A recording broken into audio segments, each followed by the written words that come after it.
The Bremen Town Musicians, collected by the Brothers Grimm. The English translation is by Margaret Hunt.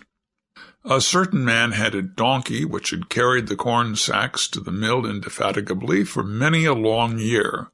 But his strength was going, and he was growing more and more unfit for work. Then his master began to consider how he might best save his keep. But the donkey, seeing that no good wind was blowing, ran away and set out on the road to Bremen. There he thought, I can surely be a town musician. When he'd walked some distance, he found a hound lying on the road, gasping like one who had run till he was tired. "What are you gasping so for, you big fellow?" asked the donkey.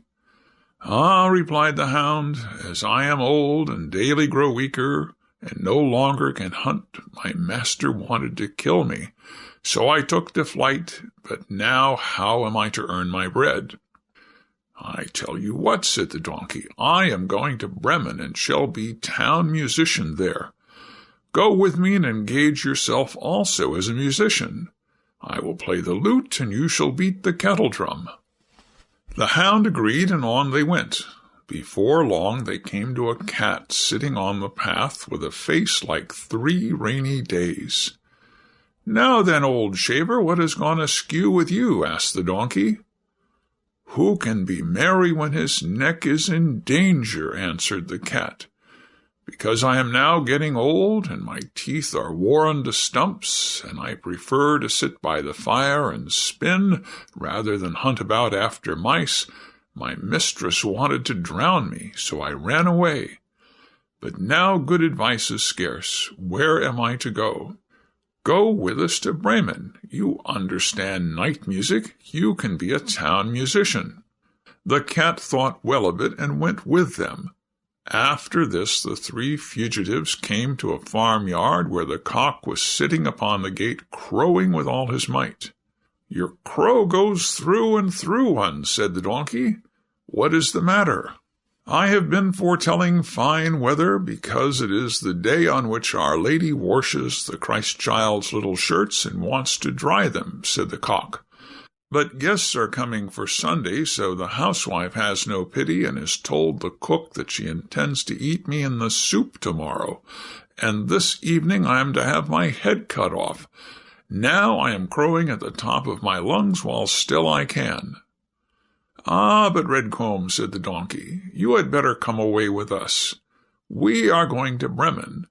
You can find something better than death everywhere. You have a good voice, and if we make music together, it must have some quality." The cock agreed to this plan, and all 4 went on together. They could not reach the city of Bremen in one day, however, and in the evening they came to a forest where they meant to pass the night. The donkey and the hound laid themselves down under a large tree.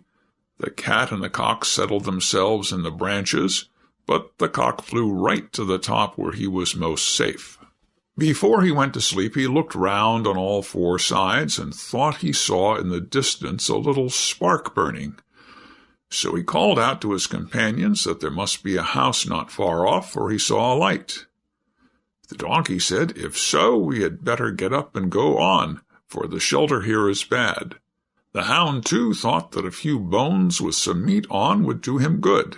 So they made their way to the place where the light was, and soon saw it shine brighter and grow larger until they came to a well-lighted robber's house.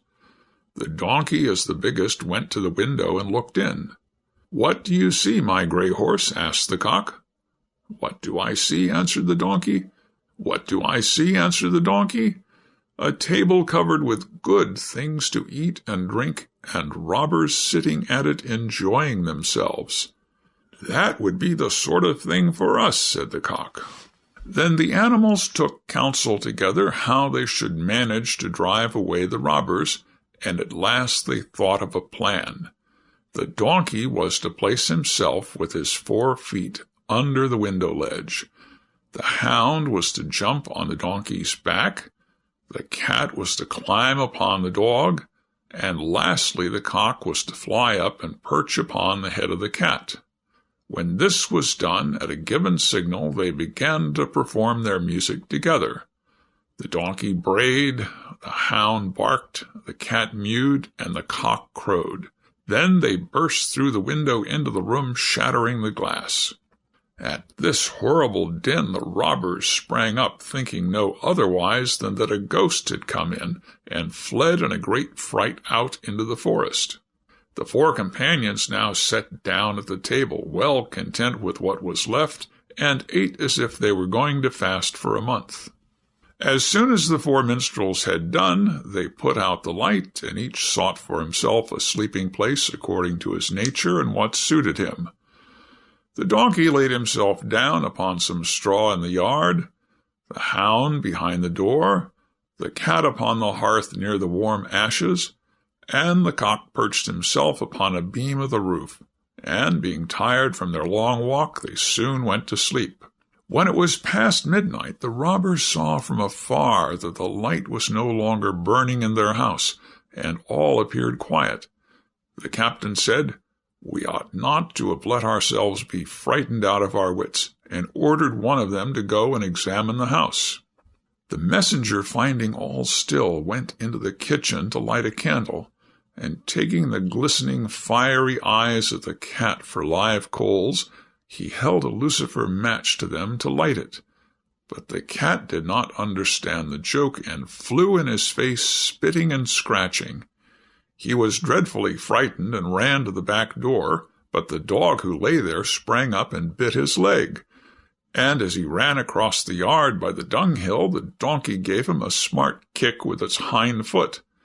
The cock, too, who had been awakened by the noise, and had become lively, cried down from the beam, "Cock-a-doodle-doo!" Then the robber ran back as fast as he could to his captain, and said, "Ah, there is a horrible witch sitting in the house, who spat on me and scratched my face with her long claws. And by the door stands a man with a knife who stabbed me in the leg. And in the yard there lies a black monster who beat me with a wooden club. And above, upon the roof, sits the judge, who called out, 'Bring the rogue here to me.' So I got away as well as I could." After this the robbers never again dared enter the house. But it suited the four musicians of Bremen so well that they did not care to leave it any more.